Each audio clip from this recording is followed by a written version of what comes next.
This is the Moonlight Graham Show, a freewheeling conversation with the role players, the underdogs, and guys with flat-out great stories in sports. Hello and welcome back to the Moonlight Graham Show, where we celebrate the role players and the underdogs in sports. And last week, I was asked to go back to Fort Dodge, Iowa, my hometown, and speak to the student athletes at my alma mater, Fort Dodge St. Edmond High School, which, as we all know, is probably the top private Catholic institution in the state of Iowa. And I graduated from St. Edmond in 2004. This was the first time 18 years later that I'd ever been asked to come back and speak to a team, speak to a group. In this case, it was basically the student athletes. There was about 45 of them at the end of a school day, and I had to give a 20 to 30-minute talk. There was a few questions right at the end, so it was kind of a 20-minute talk and then a few questions that came in after that. The basis of it was kind of framed around sports, but it was more around faith and relationships. And this was hard. Now, in my real life, my job, I spend a lot of time, doing public speaking. I spend probably 3 to 4 hours a day either doing sales presentations, doing presentations for a big group of people, or being on sales calls. Obviously, I have this hourly, weekly podcast as well. So I'm no stranger to presenting, to talking, to delivering a message. But the thought of delivering a message to a group of student athletes at my alma mater and trying to connect with kids, 14 to 18 years old, this was a little bit intimidating to me. And I spent, a few weeks trying to craft the right message, trying to figure out what can I say that connects with kids,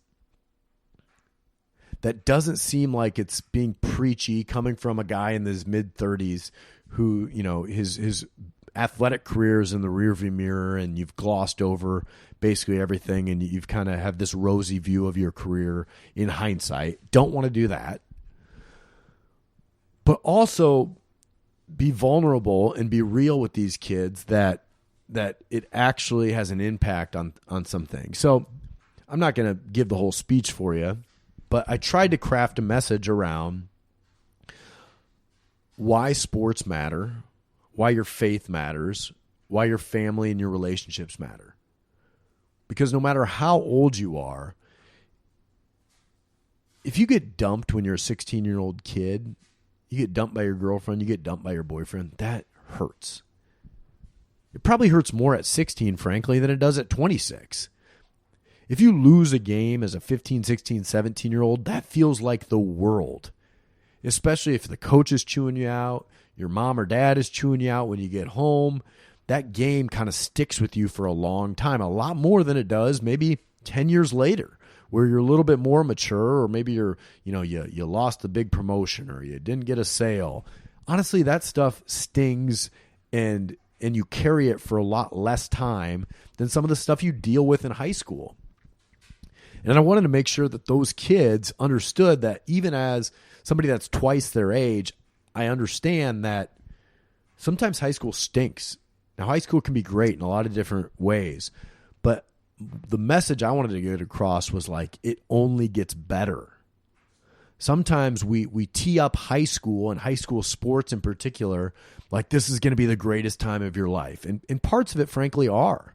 You're playing sports, which are a lot of fun with some of your friends that you grew up with. You're playing for titles that matter to your town and your school. That's fun. But as far as life goes, the broader picture of life, college is more fun than high school. Your 20s are more fun than college, if you're being honest with yourself. And heck, I'm in my mid-30s right now. The 30s are better than your 20s. And the message I wanted to get to these kids, it only gets better. High school is great, and take advantage of all that comes with it. But it's only going to get better from there. So often, and you might chuckle at this based on this podcast, but so often I think people get stuck in the past. They get stuck in high school. They get stuck in college. They get stuck trying to be the cool 20 or 24-year-old all the time. You got to grow up. And this, I didn't say this to those kids because I want them to experience everything that is high school, but I also want them to know that there's more to life than what you're experiencing right now. And high school can be really, really hard too. and it's only going to get better for them. So while I was there, a lot of my teachers and coaches stopped by to say hi that are still there at St. Edmond. A couple of them came by to hear the talk. And one of them that came by to hear the talk was actually my first high school coach. He coached me in cross country my freshman year of high school. I was a 14-year-old kid. And Mike Szalat, Coach Szalat, was my very first coach. And what I always appreciated about Coach Szalat was, I don't know if I've ever had a coach. I mean, I take it back. I don't want to compare Coach Szalat to any other coaches that I've had and saying he was better or worse at anything. But what he was really, really good at was Coach Szalat cared about the kids that he coached, like truly, truly cared. And he cared about wins and losses, and he had a passion for sports. And so obviously, you guys, if you've been listening to this podcast long, you know that I have a passion for sports as well. And so we were always really connected on how passionate both of us were with athletics. And as I went on through my career, I always looked back at Coach Szalat and said, man, he really, really cares for his kids. And how important is that, especially in high school, with all the stuff that high school kids are dealing with, to have teachers, coaches that really, really, truly care for those kids, especially at a small Catholic school like St. Edmond, where you have, it's tough to get coaches. It's tough to get teachers. And Szalat, who's been there for well over 20 years now, he's kind of been the Swiss Army knife of teachers and coaches. I know he's taught a number of different classes at the school. He's coached wrestling and baseball and cross country. And basically any time that school needs somebody to step up and fill a role, whether it be student council or a sport or teaching a class, Coach Szalat's there for that. And small schools, especially small private schools in this state, they could not exist without people like Coach Szalat. And frankly, the older I've gotten, the more I've come to respect him, both as a coach and as what he means to St. Edmond, which is a place that I care about deeply. So today's episode is an interview with Mike Szalat. And so I always have said that I was really fortunate to always have really good coaching growing up. I always thought my dad was a fantastic coach, both in baseball and basketball. He's a really great coach. But then when I went to middle school, I had great middle school coaches at St. Ed's, and then I had great high school coaches at St. Ed's too, where, we've had plenty of them on the podcast already, where, Adolf Kokendorfer, Hall of Famer, Dick Ty, football, Hall of Famer. Then you've got Mike Szalat, who's probably going to be in the cross-country Hall of Fame. I had Jeff Anlicker, who won two state championships in track. He was my track coach for 2 years. Paula Skarich, yes, I had a female track coach my last 2 years of high school. She is probably a Hall of Fame coach as well. She was fantastic. And then my baseball coaches were Joe Shanks, who's in the Hall of Fame, and Aaron Davidson, who's another great baseball guy. So I had great, great high school coaches at St. Ed's. Mike Szalat had him for 3 years, and still to this day, just like Dick Ty, just like Coach K, Mike Szalat's one of those guys that I'm still close with today. And I think that's really special to have those relationships with those coaches. And so getting back to St. Edmond last week, getting the chance to spend a couple of hours with Coach Szalat, interviewed him for an hour. This was a special interview. And I think what this interview will bring to you is showing you what it means to be a high school coach and to coach 14 to 18-year-old kids for over 20 years, but also what it means to be a player's coach, especially in high school. Mike Szalat is a true player's coach. And then thirdly, he coached his kids. So I have 3 boys. Mike Szalat has 3 boys. He coached all 3 of his boys, I believe, in both cross country and in baseball. And I think he coached one of his boys in wrestling too, now that I think of it.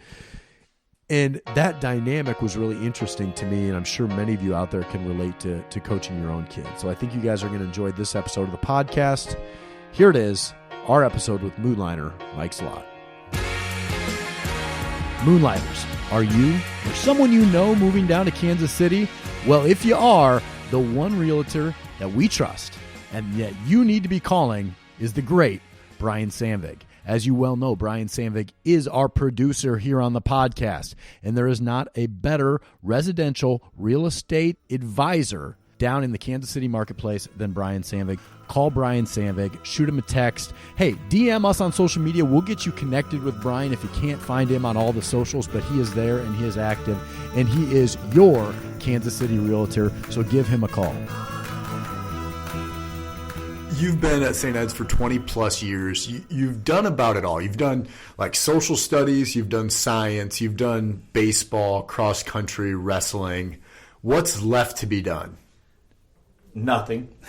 I don't foresee me doing anything. I do student council. In fact, you are my very first That's right. student body president.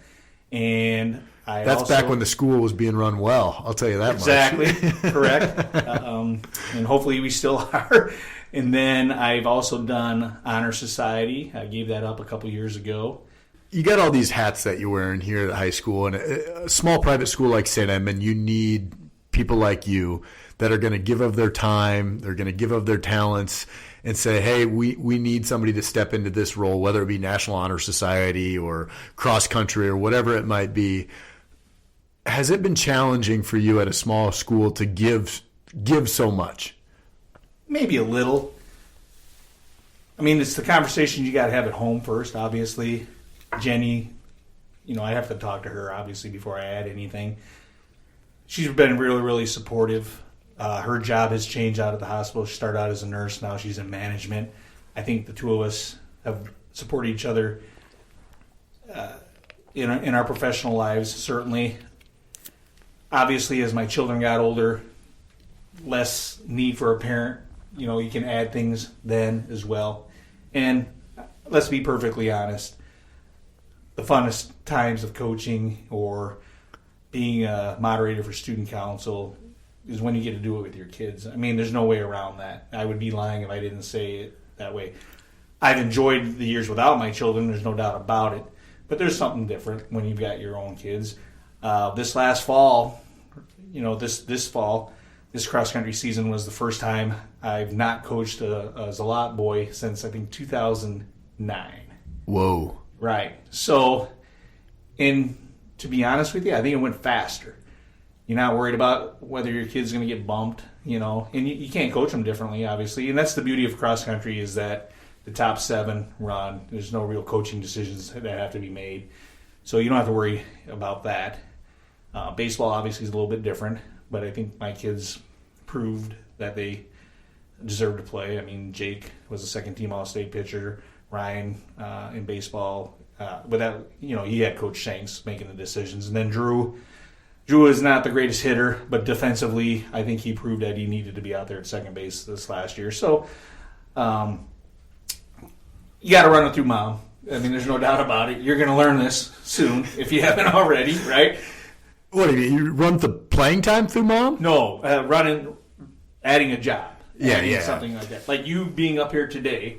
Had to run this by the wife. Right. You're going to speak later, and this is so awesome that you're going to share your experiences with our Play Like a Champion group, and I'm really excited to sit in on that. I don't want to wish time away, but I can't wait till the end of the day to see that happen. But I'm sure Tori had a little input on when and you could do that. And you got, for those who haven't been around, you got twins and you got Fitzpatrick, so you got 3 little fellas running around at home. You've got 3 boys, I've got 3 boys.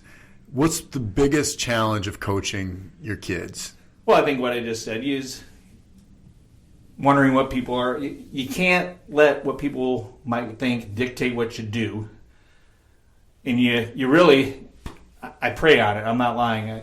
I've really grown a lot in my faith since June 27th of 2020.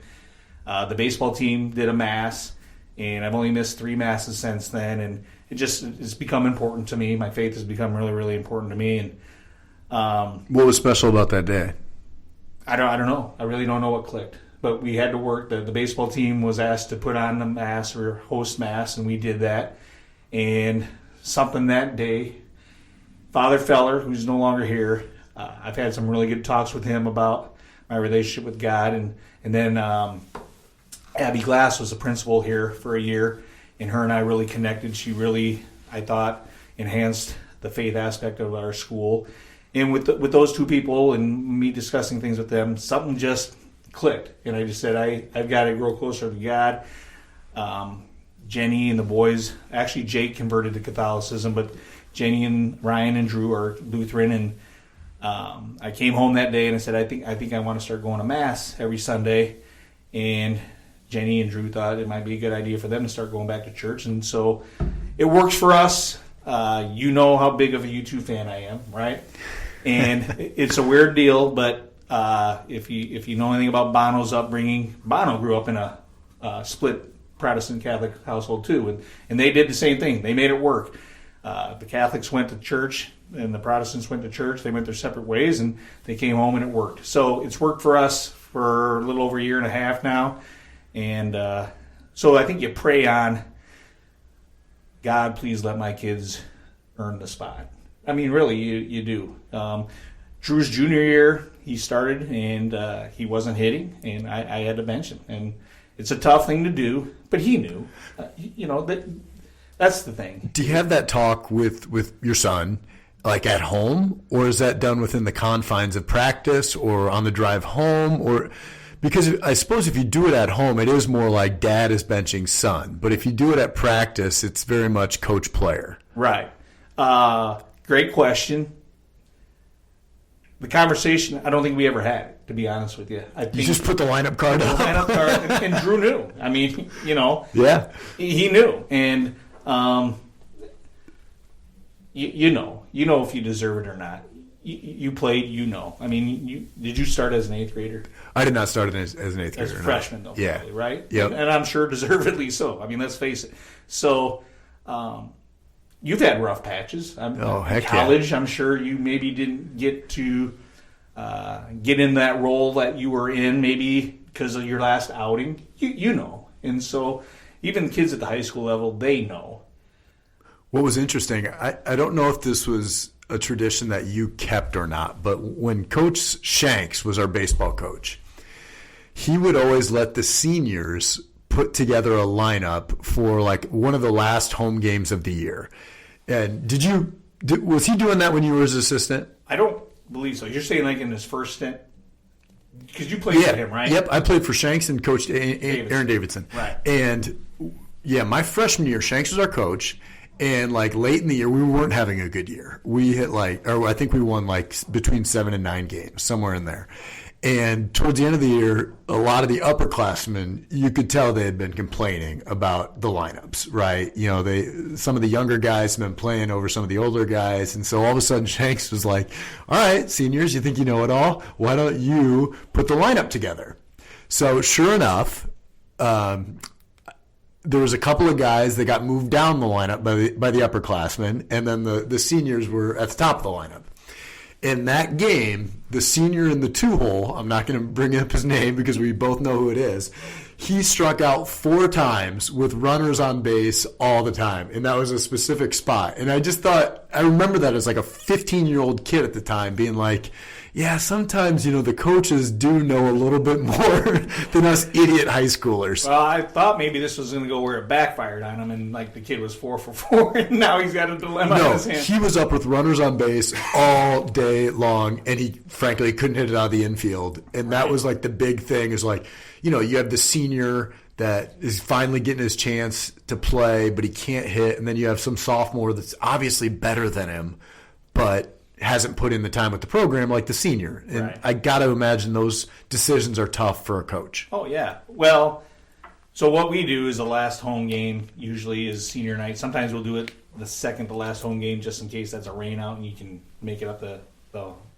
last home game. But since I've started, the last game, all seniors start, irregardless of ability and statistics or anything like that. You stole that from Coach K. This is your Duke fandom coming out. Well, I think Coach Shanks actually did that. Does he? Yeah, I don't think he let him make the lineup, but I think he's always had the senior start senior. That's where I got it from. But you just touched on, I'm a big Duke fan. Coach K, not as big a fan as I used to be with. I think things started. I read a book about Coach K and became a big fan of. We're talking about Krzyzewski, not Kokendorfer. Right. Who equally is successful, maybe, but Right. So Coach Yasewski, I was a Ducator. When Leitner played, I was a Ducator. Oh, really? I didn't know this. Then I read the book, and as it turns out, actually Coach K went to the same high school as my grandma. So that was kind of interesting. But, or maybe in the same conference. Maybe that's what it was. But nonetheless, then I became a big Duke fan. And then when the Grayson Allen stuff started in what appeared to be lack of discipline, then I started losing some respect because you can't have that stuff going on. So anyways. So you think Coach K got dirty later in his career? Is that what I'm hearing? Maybe. I don't know if he got dirty, but I don't know if he held himself actually to the same standards that he appeared to hold himself beforehand. So who knows? I'm not, not involved in the program. I don't know, but that's what it appeared. So we'll see how Coach Schreier does, and I still like him. But my son Jake, he's the big Duke fan. So you've coached multiple sports here. I always think of you as a cross-country coach because you were my cross-country coach, but you've been coaching baseball for a while. You've coached wrestling, whether as an assistant or a head, for a lot of years as well. When you think of yourself as a coach, what sport do you think of? I would say cross because I've done it more years. But actually, like as an athlete, baseball was my better sport. I think I maybe understand baseball more than cross, and I think I have a pretty good understanding of cross as well. And you're always learning. I'm always, every year I go to both Coaches Association clinics, and I'm always trying to pick stuff up. But certainly the longevity of cross country, I guess that's the tag that comes with my name, and that's fine. How many state meets have you been to at this point? All right, so I've been really blessed. Dana Becker actually, I think, put something in the paper about the state preview or something like that. So the fall of '99 was my first year, and Julie Drzymski qualified as an individual, and we've had somebody run at state every year that I've coached. So obviously something I'm real proud of, but clearly blessed to be working with really, really great kids that gotten us to that point. So I haven't missed a state meet since '99, and that's really, really fun. And it's in our backyard. For those who don't know, we run out here in Fort Dodge at Lakeside. So I think we definitely have an advantage to that. There's no doubt about it. I'm not shy about saying we get to sleep in our own bed. We get to get up and go through our routine and things like that. This year is the first year we ran on a Friday. That was interesting. Girls ran at 10:30 and the boys at 11:15. So we had to kind of adjust things a little bit. But I felt time-wise we ran really well. And I kind of like what they're going to do now. So next year I think we're going to run Friday afternoon. And they were having a team that ran Saturday afternoon come into the Friday morning slot, and they're doing a rotational thing between 1A and 4A. We'll see how it goes. It's kind of neat. We didn't have school that Friday because we had conferences that week. That was our comp day as teachers, so we got a lot of kids out there that weren't in school, and that was really cool to see as many of the classmates out there as possible. That was really fun. So, yeah, I've been out there. Well, actually, the first year when Julie ran, Ryan was 2, and Jenny was pregnant with Jake. He was born like 3 or 4 days later, and Jenny was carrying Ryan through a cornfield to go out and watch. Yeah, and Ryan wouldn't walk, so she was carrying him, and within a week of that, giving birth to Jake. So she's a trooper. That was a pretty cool story. My first time. So. Give me something that you were doing like back in 1999 or 2000 that you look back on 22 years later and think, that was stupid. Okay. Like as a coach. Yep, I got the story for you there. So Cody Salverson, you ran with Cody. Yeah. And Cody and I are very, very close now. Very, very good friends. I consider him actually one of my top 5 friends probably. Hard-headed guy, competitor, good runner. Worked his tail off, loved the sport, dove into the sport, and you would have been, it wouldn't have been your junior year because he graduated. So you were at that practice. I don't know if you remember this. It was right out here, north side of the school. He was screwing around, and I think he got some other guys to screw around. I don't know. I was getting pretty upset. Was this by that white moving truck? I don't know if that truck was there then. That's the old white transfer truck. There's a story. But I don't know. I was really upset, and I told my assistant, I said, we're leaving. I said, I'm done with this. And I just told him, you guys practice on your own. I'm done. I'm leaving. And I don't know if you guys practiced or not. I don't know. But I was done, and I left. And not probably, I would never do that again. First of all, there's probably some what's the issue I'm thinking of here? Accountability issue, some legality issues there with leaving kids unattended. So, I'll never do that again for sure. But so you guys just were in an argument about, was it about the practice or was it about just Cody being Cody, like he can be sometimes, and like you said, hard-headed. He's not going to give in. I was young. I'm not going to give in, right? In today's world, I would just let the kid rant and rave or do whatever they got to do and get past it. But it was a battle, and any teacher, anybody in an education setting will tell you don't get in battles with kids. And so, that was not smart. You sent me a little something last night about, how have I changed since 2004, since you've, obviously I've matured, I've grown, and I've learned, and I'm not as hot-headed as I was. And I don't know, I think you know the story, but you asked me to be a reference when you graduated, and the company, I don't know if I've ever shared this with you or not, but the company that you applied for called me, and they said all your credentials look fine, but insurance is a very competitive field, and we were wondering about Tim's competitiveness. And true story, I remember I was in my bedroom, I got away from my family so I could take the phone call, and I started laughing. They asked me if you were competitive, and you're the most competitive athlete I've ever coached. Cody was up there, but I don't know if anybody could really even come close to you on that aspect of things. But I've just learned over the years, I've gotten much more calm. And I appreciate the reference. I got the job. And set sales records your first year, right? I'm curious. No, I wish. I'm curious, though, with the competitive side of it, because you've coached some competitive athletes. Like, what makes somebody more competitive than the next? Now, there's a great question, and probably you could probably write a book if I had the answer to that. I don't know. Upbringing, probably, your personal struggles maybe going through life, and we both know Cody pretty well, right? And Cody dealt with some things. He wasn't necessarily the happiest guy in the world, right? And so running was his outlet, right? You got to run and play baseball with Kyle Utley, right? Well, that's who I was thinking of, is Kyle Utley. Kyle Utley, okay? I've got some really good Kyle Utley stories. Well, a couple anyways I'll share with you. So do you remember Coach Scarich brought in California Miles? Remember the California Miles, right? So that's when you run a 200 around the track, you touch your teammate, they run the other 200, and you come across you sprint across the field, right. Yeah. You got to beat them back there, right? So we did one. So you do 8 200s, and then we did a cool down. This was after you left. This is their senior year, actually. And that group was really good. They got 5th in 2A. That was the best we'd ever done up to that point. And I thought after the cool down was a lap around the complex here, which is like 3/4 of a mile.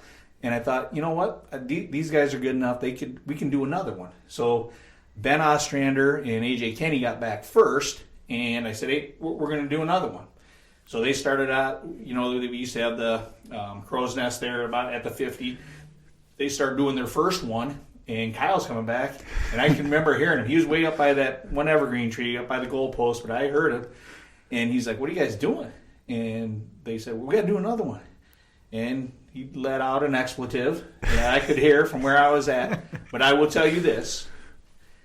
I bet nobody's ran a California mile faster than he ran his second one. But that's how you reached Kyle, right? I mean, he wasn't happy at the moment, but that's how you motivated him. Where that doesn't work with everybody, right? So what I always liked about you as a coach is you were, I think, the first players coach that maybe I ever played for. Didn't really know what that was. Kind of grew up always getting coached by my dad. My dad was more disciplinarian, old school. Obviously Coach K was that way. A lot of the football coaches growing up were that way. Coach Ty. Yeah, I mean, Coach Ty, by the time, I played for him my junior year, was probably not as militaristic as he was maybe in his early days. Right. But Coach Ty also had his set ways, and that's why he was successful. Exactly. Right? And it worked. You, though, would get our thoughts and get our feedback. And I remember thinking, whoa, that's different. That's different for a coach, like actually caring about my opinion, whether it was probably crappy, but I'd never had a coach like that before. And I think when I went to college, some of the coaches I had in college were more like that, right? It felt more collaborative than like the dictator style. Right. Both styles work for the right coaches, but you were the first kind of players coach I ever had. Oh, well, thanks. So I don't know if you remember this. Here's a Tim Flattery story. So we're at Holstein. Do you remember this? Well, I remember going to Holstein. Okay, so we run along what would be the east side of the golf course, right by a cornfield, but there's houses there now. And you and Adam Bianchi were right running together. And you know how I am, right? I'm a vocal guy. I'm a loud guy.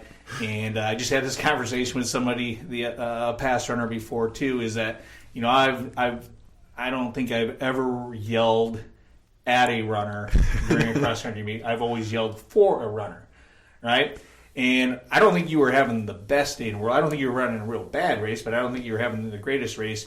And then I'm like, come on, guys, let's go, And you looked at me and said, shut up. Yeah, Do you remember that? Well, so, yeah. I was going to bring this up, too. And I'm like, whoa, okay. But that's who you were. Now, even then, I could have got really upset, right? And I could have laid into you and things like that. But I knew your competitive nature. I knew that, okay, he's not running. Maybe I was wrong there, right? Maybe I shouldn't have said that because you weren't having the race that you were supposed to have. And then that's where I have to do some self-evaluation and say, it's the old coaching axiom of you got to know how to coach the different personalities of your team. And for Adam, that probably was fine.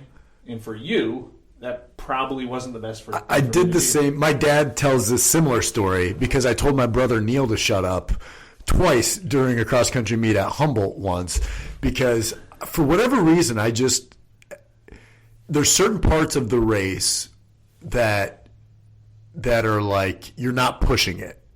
Like there's certain parts of the race where you're surging, you're trying to pass. Right. And there's good reason for what you just said too. Right. And then there's other parts of a race where like you kind of settle into the group that you want to be in. Right. It's like I found the group. These are the guys that I'm supposed to be going after. You settle in, and for whatever reason, I would hate it when people would yell at me to move up when it's like I think I'm where I need to be right now. Right. And I would just be ornery, right? Because you're 2 miles into a race and you're exhausted, and right.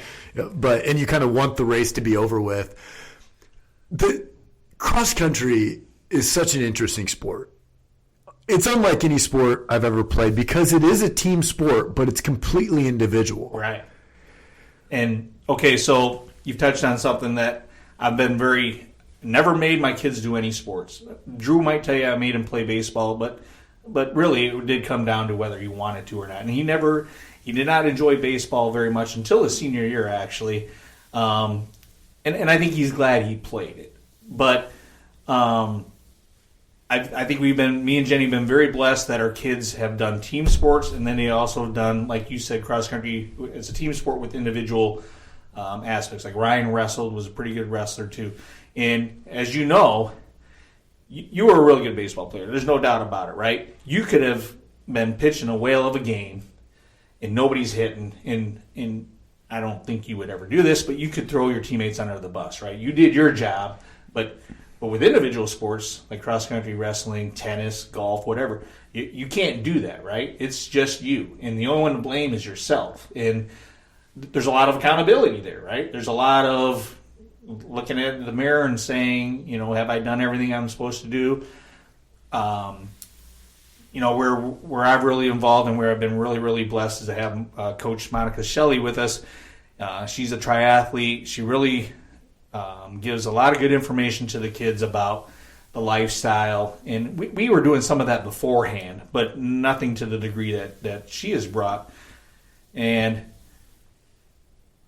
are you eating right? Are you getting enough sleep? Are you putting your phone away? For us now? I don't even know. Did we have cell phones when you were? I didn't think so, but they were around, but I didn't have one. So are we putting those away at night, away from us? So, Brody Teskey, a moonlighter, he told me one time that even if your phone is on your nightstand next to you, if it goes off and you don't even consciously hear it, your sleep is interrupted, right? So you got to put that away, turn it off.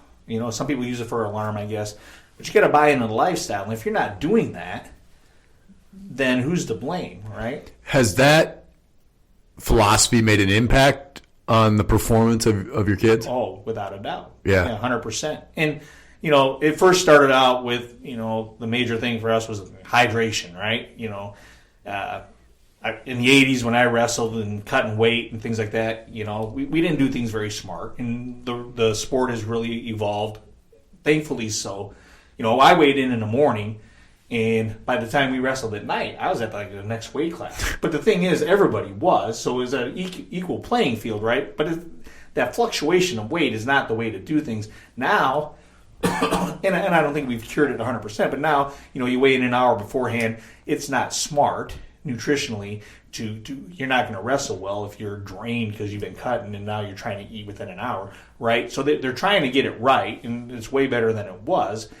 But, like I said, early on, we were trying to make sure you're always hydrated, and maybe we talked a little bit about sleep and maybe a little bit about food. But like I said, Monica's she's an expert in that stuff. She knows, and she gives the kids great knowledge on that. And I've become a better coach because I've had her as an assistant. And, yeah, certainly there's no doubt in my mind it's helped us. I remember my senior year district cross country, you looked up the school meal for the next day, and it was tacos or cheeseburger, and it was, bring your own lunch. No, I remember you said I think the cheeseburger is the better option. Oh, okay. You gave us the thought, but that's where we were at back.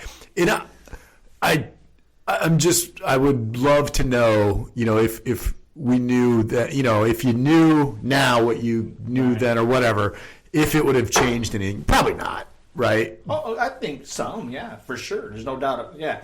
I wish I had that knowledge and I could have imposed that on you guys back then. No doubt in my mind we would have been better off. You bring up wrestling.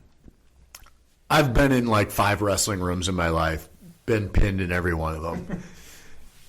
I always think the wrestling room is so interesting and so unique because you've got you've got 40, 50-year-old guys like yourself that are wrestling 16-year-old kids.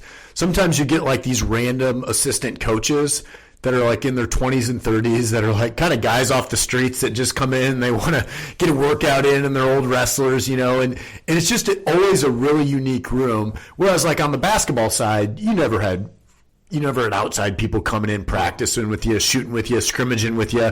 But in wrestling, it's you're going to wrestle your coach. You might wrestle somebody's dad. You're going to wrestle somebody from a different weight class.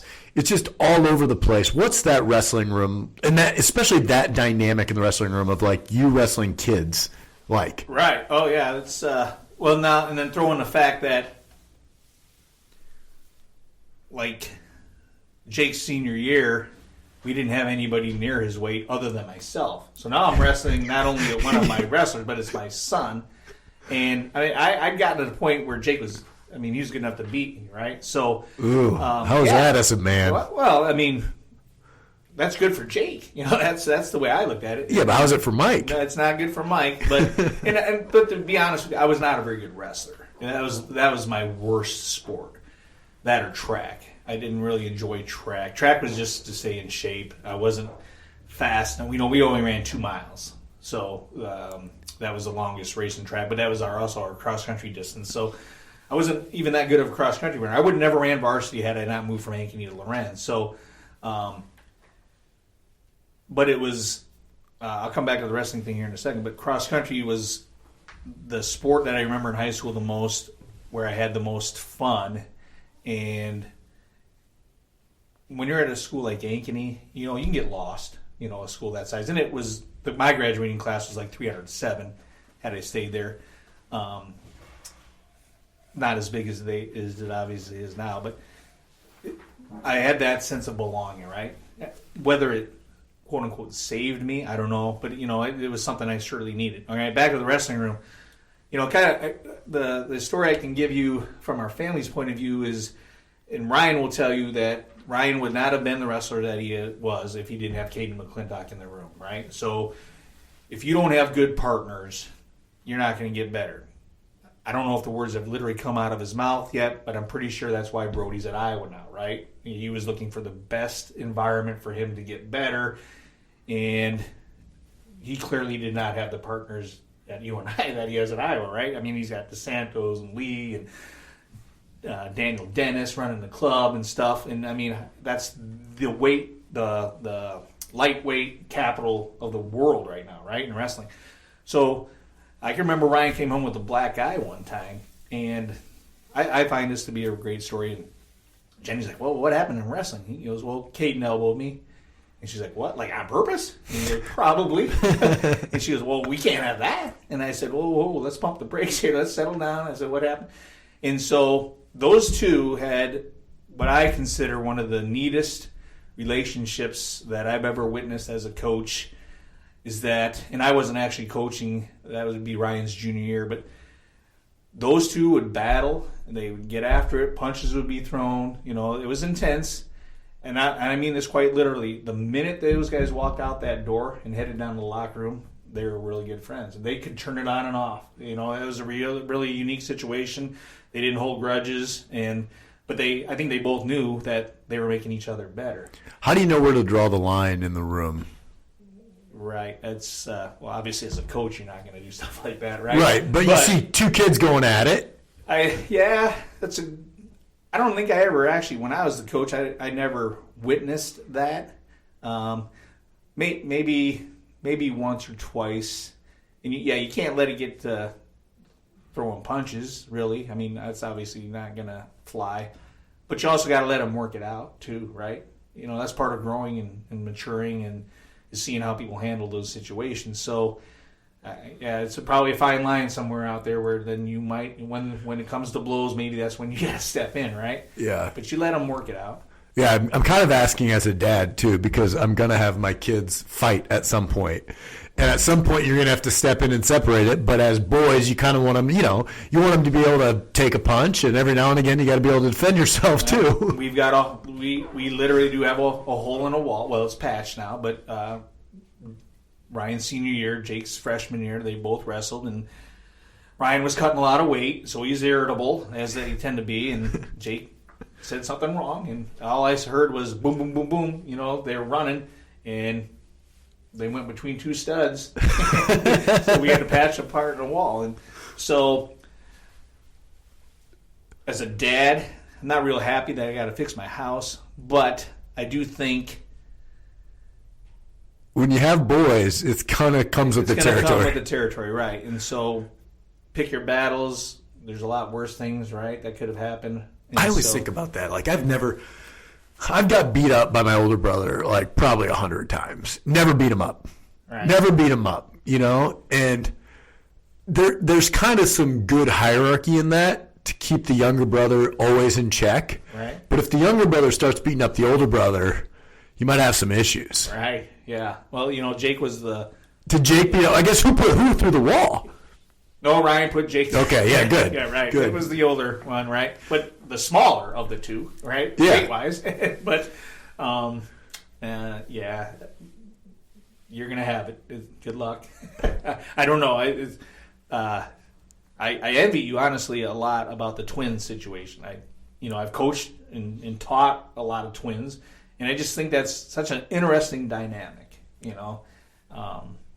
It is so, I think, cool to see how they really do know what's going on with one another. It's really kind of a neat, fascinating thing to witness. Yeah, it's going to be a fun thing to watch every day, and you can already tell they're so different. The twins are. Andrew is very, very laid back at this point. James is just a spitfire, and James already annoys Andrew. Like when they're laying on the ground together, and James will roll over and climb on top of Andrew, and Andrew will try to push him off, but they can hardly use their hands yet. So it's funny to watch that all work. Cool. You're a Cubs fan, lifelong Cubs fan, die hard, bleeding blue. 2016. How'd that go for you? I didn't cry, and you know how I am. I cry I'm a surprised lot. by that. Right. I cried the next day. Right? So I think I was like in awe, right? And so the boys are Cubs fans too. Ryan more so than the other two. Ryan was in his sophomore year in college. Yeah, sophomore year in college, living at his fraternity at the time. And, that was the first thing I did was call him, And like I said, wasn't crying. I just was like, is this really happening? And I had a W flag. We got a W flag. And Coach Miller, Jerry Miller, used to coach here. He lived probably 4 or 5 blocks south of me. So I took the flag on a pole, took the pole out of the deal, right? And I just ran up the street and ran up there and knocking on the door. And, well, he had gone to watch it at a friend's house, so I got his wife. And it was late, remember, because of the rain out or the rain delay and things like that. And then on my way, Joe Peterson, who used to, like in early 2000s, do like Dodger games on the radio, he lived like on the way up there. I was yelling and screaming all the way up there, and he had heard me. He had been up watching. He's a big Cub fan as well, and so he looked out and he was yelling and screaming. And, it's more since then hearing all the stories of the people. Yeah. So I grew up in the suburb of Chicago, St. Charles. My dad was actually a White Sox fan, and so our little league always went to one Cubs game a year, and so that's how I got to be a Cubs fan.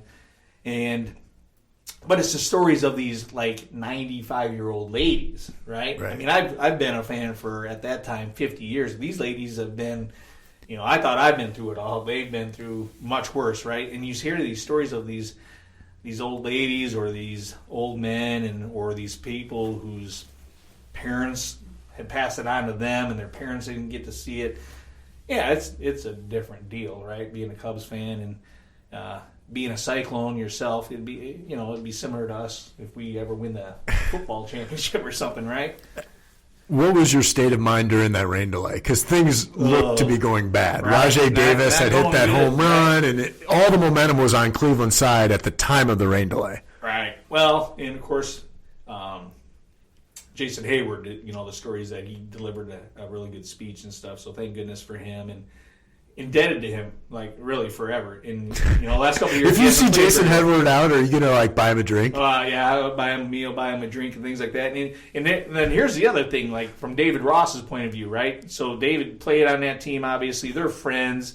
He appreciates everything. But Jason Hayward has not played well the last couple of years, and he has not deserved to play, right? And that's hard to watch. Is the guy that maybe saved the franchise struggle, but yet everybody knows it's coming to an end for him. That's an interesting piece because you've got like the Ricketts family, which has taken a lot of criticism. You've got David Ross, who was a beloved part of that championship team, who's now the manager. They're losing, and then you have Hayward, who, to a man, got everybody together in that locker room during the rain delay, or the weight room during the rain delay. You would think that the Cubs fans would have a little bit more grace period with these guys. It's like, hey man, you went 108 years without winning. Like, if we stink for 5, right, it's going to be okay. But everybody's like, Ricketts is the worst. Yeah. We've got to move on from Ross. And why are we still playing Hayward? Right. We've already forgotten. I'm on the Hayward deal. Not Ross. I don't think it's time. I mean, you can tell that the talent level just clearly is not there, And like the first year or two when Jason wasn't playing very well, I was like, okay, let's give this guy some grace. But then eventually that's got to run out because, we do have to get past. I mean, we want to win another one, right? And so what do you do to get to that point? Well, this present roster is clearly not it, right? You're a big music fan. You too, you mentioned earlier, you always made mixtapes for us, on our drives to district meets. You would have a curated mixtape ready to rock in the excursion as we would be driving up there. What's your favorite? Like, give me your maybe 1 to 5 songs that you like to run to. Best running songs. Songs, very good. I remember texting you it's been a while, maybe this summer, but I asked you if you like Collective Soul. Oh, yeah. Right? And I think very underrated group. So, like, when I'm running on a treadmill and I know it's going to be a while, I'll just put, like, a Collective Soul, CD on and stuff. Go-to song, U2 song, Where the Streets Have No Name. Yep. If you've never seen that Great song. running song. Right. But if you've never seen that song, if you've never been in a stadium live, that's my wish for everybody. You know, irregardless of whether you're a U2 fan or not, the atmosphere of that. And I've said, if there's one thing I could do, is I would just love to know what it's like to be Bono with 70,000 people going crazy as you're getting ready with the opening lyrics of that song. That would be a really cool experience. But that song, there's a song called "Run Like Hell" by Pink Floyd. Not a real appropriate song, but it's a really good song. It's a upbeat song. What else? I like Van Halen. Anything that gets the blood going. Yeah. Foo Fighters. They're kind of a go-to. I always like the White Snake one. Here I go, here I go again. I thought that was a good running song. Right.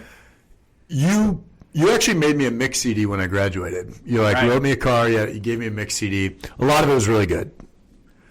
I don't understand Depeche Mode. Yeah. I feel like Depeche Mode, a lot of stuff has come out of the 90s, has stood the test of time. You've got Nirvana and Pearl Jam and, U2 and all of these bands. 90s bands are kind of having a renaissance now. Right. But Depeche Mode, still don't get it. Right. I think that's an acquired taste, right? And you had 2 Depeche Mode songs on there. 2. People Are People probably is on there, which is a great cultural song, right? It's just about treating people with respect. Maybe not necessarily. I don't know. Do you want a really thought-provoking song while you're running? Maybe you don't really. No, but that was. To each their own, I guess. I guess to each their own. But it's interesting how different eras. I'm sure 20 years from now, people will be like, "Who are the Killers? The Killers?" Right. No, they're stuck in the early 2000s or something. And to me, it's oh man, they're the best rock band in the world for 8 years. Right. You and I have talked about this. Brandon tells a story. Brandon Flowers? Right. Are you on first name basis with Brandon? Well, I was hoping people would pick up on that, but no, I wish. But he tells such a good story. Most of their songs are just really good stories, right? And I'm a big Rush fan. The one concert, went to Google Dolls a couple of Sundays ago with some friends, and the conversation on the way down there to Ames was, what's one concert you wish you went to? For me, it's Rush. And, Neil Peart, the drummer, who most people think is the greatest drummer of all time, and I would agree with that, but he wrote the lyrics, not the lead singer, which is very different than most bands. And had he not been the greatest drummer of all time, I think people would appreciate his lyric writing much more. But they also tell really good stories, and that's obviously an art, right? I mean, I don't know how many present-day artists, other than the Killers, that are taking that approach. Maybe Coldplay a little? Coldplay. Yeah, Coldplay's got elements of that. Yeah. Coldplay just took a hit during that 40-Year-Old Virgin. Remember that? Yeah. In that scene where those 2 guys are just gaming and they're ragging on Coldplay for about 4 minutes. And then that became the thing for the next 10 years that guys would say to other guys. Oh, right. Yeah. Jake actually went and saw him, and I remember he called me. He was crying. I think they're loved amazing live. Right. Yeah, I haven't seen him, but Jake, I think that was one of his favorite nights of his life. Oh, good for Jake. All right, this podcast is all about underdogs. Okay, you've coached a lot of role players, you've coached a lot of underdogs, a few stars. Who are the guys, when I say what are the underdogs that you've coached, who comes to mind? You sent me that, and that's tough. The number one first person that come to my mind was Becky Eckerman. Becky at class 2005. Right. So Becky, I'll never forget this. There was a bunch of girls their freshman year that after the first week decided, hey, we would like to try it. And so Coach Larson and I said, yeah, we need numbers and things like that, and we always want to have the door open, so let's do this. And I'm not kidding. For 2 or 3 weeks, they couldn't even run 2 miles. And I remember talking to Coach Larson. I said, maybe they ought to be managers. Maybe we ought to, just tell them maybe they ought to try volleyball. And I like being honest with kids, right? Sometimes this just isn't for you, right? And Coach Larson said, well, let's be patient with them and things like that. So then, by the time she's a senior, she's an individual qualifier for the state meet. Becky goes on to run at Iowa Central, be very successful there, then goes to Luther and is really, really good college runner. And I would have never, ever saw that the first 2 or 3 weeks of practice. So she was the first one that came to my mind. And then after that, I really could not think of anybody that I would say, we just really have had hardworking kids, right? So you take, here's, to me, like, here's what turned things around was your freshman year when we went to state. I was the first team that went to state since like 79 on the boys' side. And I don't underscore the fact that you were on that team. And I'm not doing this to build you up because this is your podcast, but you were a really good athlete, right? Maybe the best athlete in your class. You were good at a lot of other sports. And you, I think, helped make being out for cross country at St. Edmond cool. Right? It wasn't looked at like, everybody wants to be in football, basketball, the popular revenue-making sports and things like that. I think you helped. Kyle Elliott, we talked about before, also a really good athlete in other sports. I think that's when things started to churn around at St. Edmond. You could be out for this sport and still be a cool kid or one, it just wasn't looked down upon, I don't think. And I think you guys changed that culture. And I will forever be grateful on that. And then it just starts snowballing, right? Is now a good or bad time to mention that I got swirlied twice during cross country my freshman year? Sure. I didn't know that. Probably Cody. No, it wasn't. Mark Crawford.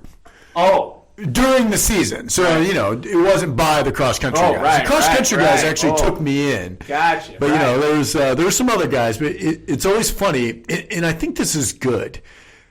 With a small school, you always have kids playing from different classes. Like, I was 14 years old on that team with 18-year-olds on that team. And you have multiple guys with different classes. And what that does is it challenges the older guys. Say, hey, these younger guys aren't going to take my spot. But it also sets a standard for these young kids. Like, hey, man, that could be me. I could be the next sophomore. I could be the next freshman on that team. And it makes for a competitive environment. Right. And I think that's healthy when at a small school, hey, you need guys and girls to fill out these rosters, and it gives certain kids opportunities maybe before they would have that opportunity somewhere else. Right. And I think that's one of the beauties of small schools, because a lot of times, frankly, you can get very discouraged through sports, especially if you're not playing, and kids end up quitting before they should.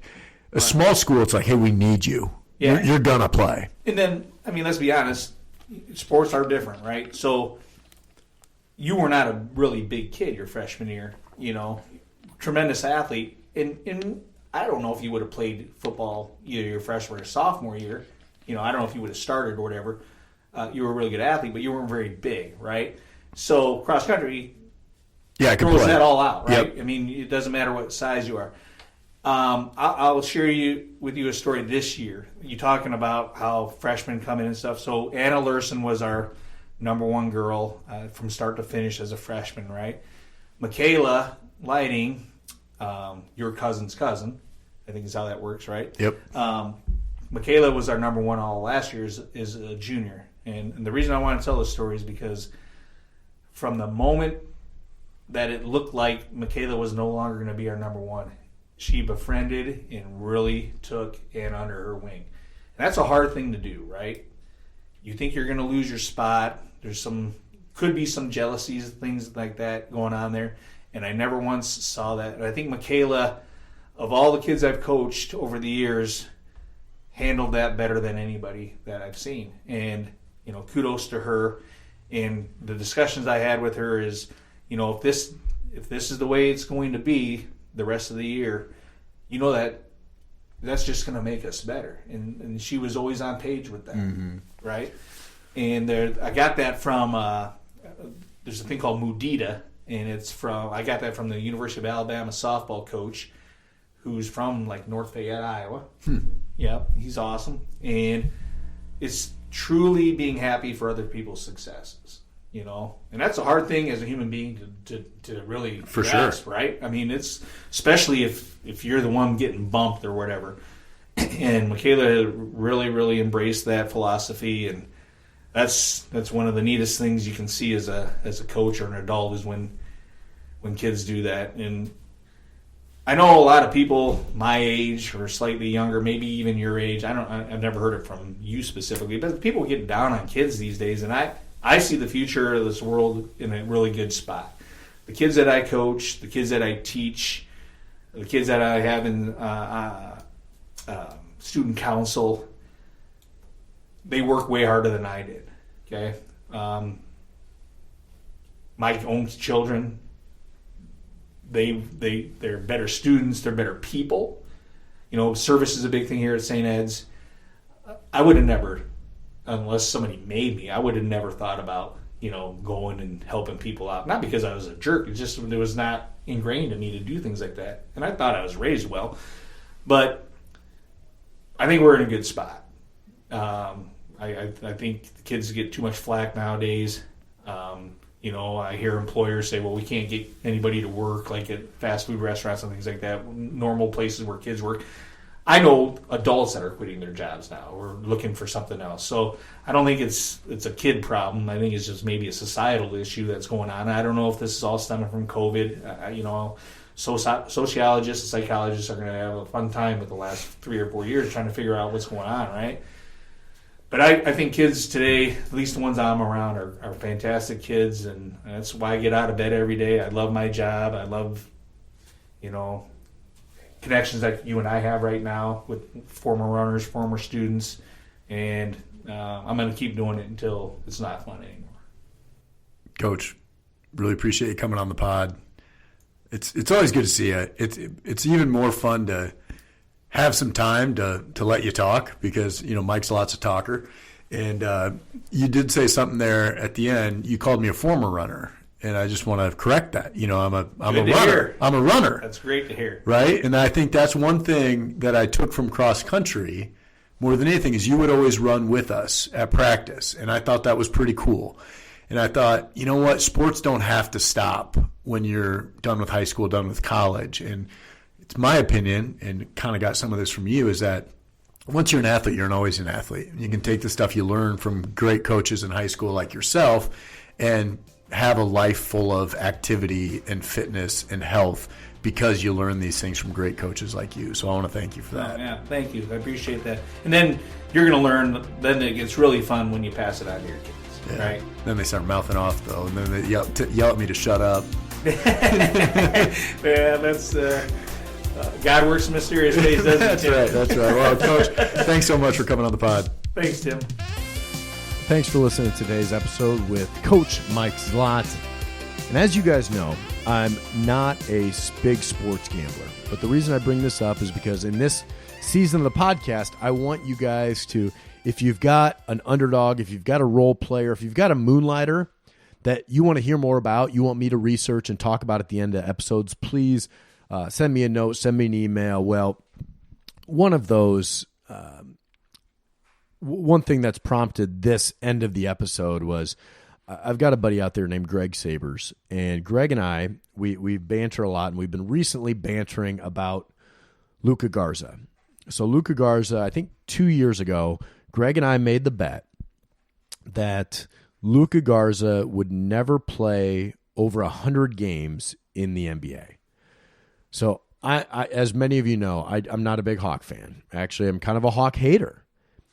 And I just never saw it with Garza. Now, he worked his butt off at Iowa. He's incredibly skilled. He works his tail off. Like, there's so much that I should like about Luka Garza. His work ethic, how he's transformed his body, all this stuff.